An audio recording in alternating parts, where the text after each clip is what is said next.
guys! Welcome back sa aking vlog. So ito nga pala yung part 2 ng sinigang na hipon ko. So ipapakita ko po sa inyo kung paano ko siya lutuin. So simpleng-simple lang. Ang gulay ko lang po dyan is yung okra at kangkong. So ayan, naghiwa po ako ng kamatis. 2 kamatis lang po yung ginamit ko dyan. At hihiwain ko siya sa maliliit na square. Kasi dudurugin ko rin po siya. Mas madaling madurog pag ganyan sobrang maliliit. Kasi mas masarap yung makatas na kamatis. So, ayan din ang ina-next ko, yung bawang. Depende po sa inyo kung gano'n nyo po kalaki o kaliit yung paghihiwa ng mga panggisa natin. Kanya-kanya naman po tayong luto, kumbaga. So, ayan, for the balat ng person, para mahiwa ko siya ng maliliit. So, ganyan lang po siya kasi igigisa ko lang din naman po siya. Then, next ay ang sibuyas. So, hiwa lang, balat-balat, manipis na balat. Minsan kasi sumasama yung isang balat no? Sayang din yun. Kaya kailangan manipis-nipis lang, So, ayan, for the hiwa na naman ng person. Liit lang dyan. So, ayan, ganyan. Hiwa-hiwa lang siya. Manas talaga yung kamay ko, Then, next, ang ina-next ko ay ang okra. Yung okra, yan, isang tali po yan, 10 piso. So, ayan, mahal na po kasi talaga yung mga bilihin. Kaya kailangan for the tipid tayo. So, ganyan. Yan lang po yung gulay na nilalagay ko. Tsaka yung kangkong. Kasi nga, hindi rin po namin kinakain yung ibang gulay.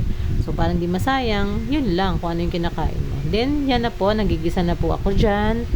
Or nagigisa na ako dyan ng bawang at sibuyas. Then, next, ilalagay ko yung kamatis. So, yung kamatis, habang ginigisa ko sila, dinudurog ko na para unti-unting magkatas. Para mas malasa po ang ating sinigang. So, ayan, durog-durog. Ganyan lang po. Halo-halo lang siya. So, yan. Diba? So, dudurugin ko lang po siya. Mas masarap kasi siya, mas malasa pag tsaka makulay. Ang cute. So, ayan.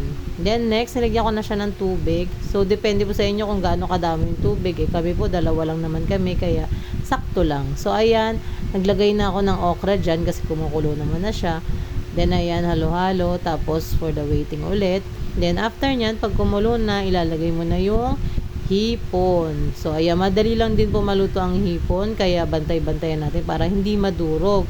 So, ayan, for the mix ng person. Then, tatakpan. Then, tsaka ko ilalagay yung kangkong. Bali po sa kangkong, medyo matagal ako dun. Kasi iniisa-isa ko pa po yung kangkong. Kasi nga, gawa na minsan kahit nahugasan na natin, meron po tayo dyan sa likod ng dahon, hindi napapansin na may something. So, kailangan double check ko muna kasi kakainin namin, 'di ba? So, para mas malinis, check ko muna kahit nahugasan ko na siya. So, ayan, lagay-lagay na. After nyan, pag okay na yung kangkong, ilalagay ko na yung pampalasa at yung mix. So, ayan, yan na po, nilagay ko na. Tsaka yung pampalasa. So, antayin natin kumulo. Then, after nyan, okay na po yan. Ayan, diba? For the masarap na yan ang person. For the kain na. Marami na naman kami makakain nito. O, ayan. Ito na siya. Tenen! Uy, sarap ang asim. Sige. So, ayan. Thank you for watching, guys. Salamat po sa mga nag-views, nanonood ng aking video at nagla-like and share. Thank you po!